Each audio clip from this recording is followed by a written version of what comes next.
Bushmaster here with another Thursday defense review. Now, well, before we jump into that, let's look at, I did just a very slight difference in my base.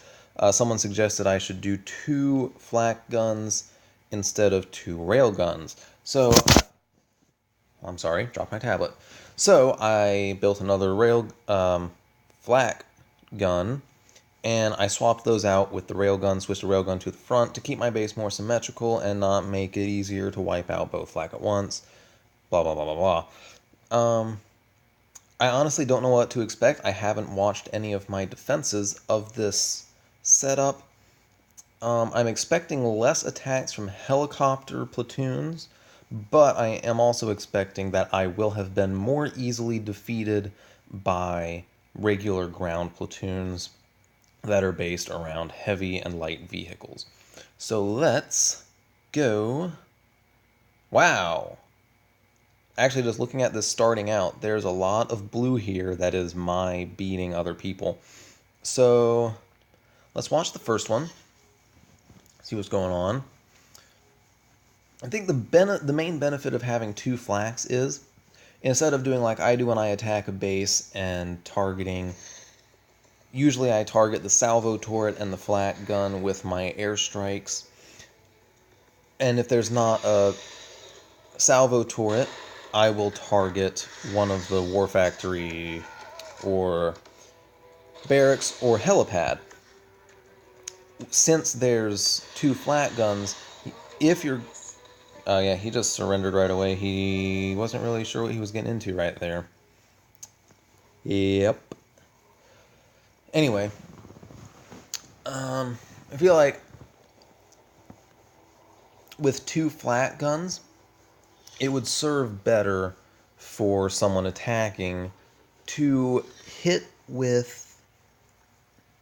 Man, I'm just all scatterbrained today. Anyway, so it'd be better for them to target 2 of the troop dispensing things, like either the war factory, the helipad, or the barracks. It would be smarter to target those and try to destroy them in one go, and then just wreck it with your ground-based thing. Okay, like this guy did, exactly like this guy did. Well, that's a weird little glitch. He managed to get my helipad, which honestly would probably have been the most help against this platoon. But he didn't get... Did he get my war factory or didn't he? I don't understand what's going on with that little glitch there. I guess he did. So let's speed this up a little bit. He did beat me, but let's see how he does it.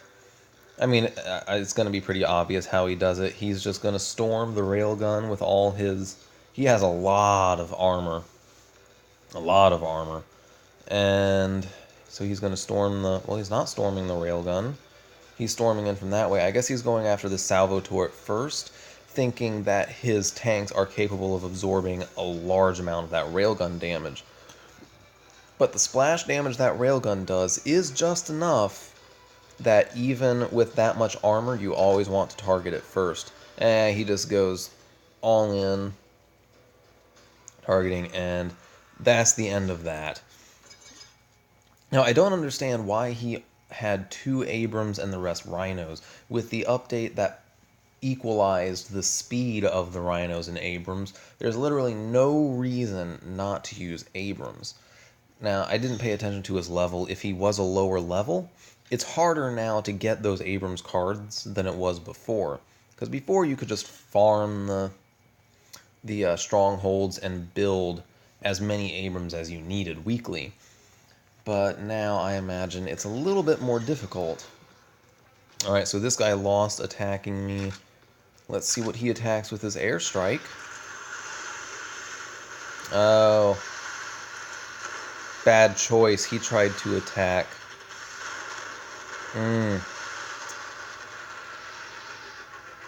Nope, nope, nope. Let me try and think of how this guy could have succeeded. So, if instead of deploying his helicopters on that side, if he would have deployed them on the side with the flak guns, he could possibly, and this is possibly because there would have been so much chaos going on, so much damage being taken all around, he could possibly have attacked the flak guns with his helicopters at the same time as the Reapers, or he could have targeted a machine gun turret and the salvo turret with the Reapers and then wrecked the flak with his helicopters while the Reapers were doing their thing. That probably would have been the smarter way to do that. But as it is, he just doesn't have enough DPS to take out my base right now. Alright, so let's look at one more where I was defeated. And we will call it a day. This is a lot more interesting. In the previous defense review videos, I've had to cut out some of the ones where where it was just helicopter attack after helicopter attack after helicopter attack that kept defeating me. It just gets really repetitive. I think with this kind of base layout, we're going to see a lot of different strategies. Alright, so this guy's attacking me with 3 Abrams, a pretty standard front load armor, 8 S-13s. He's opted to go with a little bit of anti-helicopter with his infantry, and his mortarmen for the standard, taking out the things in the little nooks. And missing those helicopters is probably going to hurt a little bit. I mean, he beat me, so obviously it did hurt. What level is this guy? 37. Okay. Only a level higher than I am. Kind of weird to think about. I'm used to seeing level 37s and being mad because such a high level player could attack me. But now that's only one level higher than I am.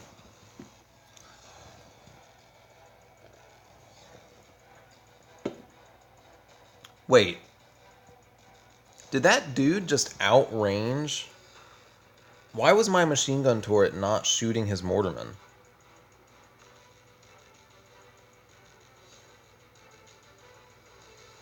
Is that what happened? Okay, so that was about the 230 mark. Because last I checked, mortarmen didn't outrange machine gun turrets unless something changed.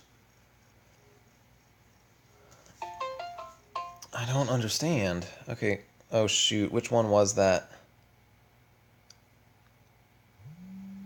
Which one was it? I don't remember which one it was. I wasn't paying attention. Huh. Silly me.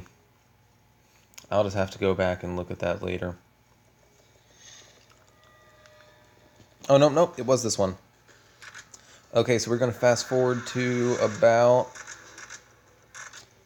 the 3-minute mark. Maybe, let's see.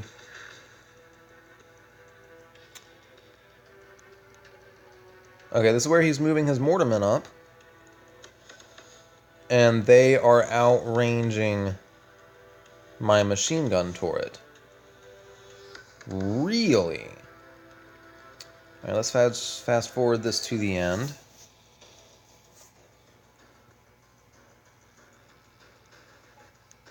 We'll still see what kind of stuff he does. Yeah, he's targeting, he's just being smart with it. All in all, a pretty good attack. I liked that one. He was very smart with his resources. The thing I'm confused about, though, is how he outranged me. I'm gonna have to look at those stats, because when I originally got mortarmen, granted that was the last time I really compared the range stats.